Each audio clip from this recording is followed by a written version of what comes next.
Donald Trump qui prêtera officiellement serment le 20 janvier prochain. Emmanuel Macron, qui l'a tout de suite félicité, est à Budapest, en Hongrie. Le chef de l'État participe au sommet de la communauté politique européenne avec demain un Conseil européen informel. Bonsoir Jacques Sorel. Bonsoir Pierre. Pour le président français, il s'agit de tenter de prendre le leadership sur ses homologues, ce qui est loin d'être gagné. Oui, tel un entraîneur d'une équipe de football en difficulté, Emmanuel Macron tente de trouver les mots devant ses homologues européens.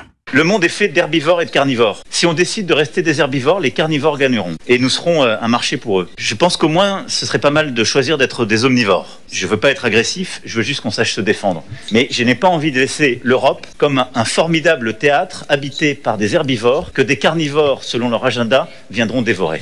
Nous devons être déterminés, insiste le président français dans l'enceinte du stade Puskás Arena où se déroule la rencontre diplomatique. Mais au même moment, l'un de ses partenaires clés est absent. Le chancelier Olaf Scholz s'étant retenu à Berlin par l'éclatement de sa coalition. Tout un symbole au lendemain de l'élection de Donald Trump. Et alors que l'hôte de ce sommet, Viktor Orban, jubile, le Premier ministre hongrois, très proche du milliardaire américain, ne s'est pas privé de rappeler l'importance de la relation transatlantique pour envisager un règlement du conflit en Ukraine. Ce qui veut dire beaucoup de choses. Merci Jacques Sorel du service politique d'Europe 1.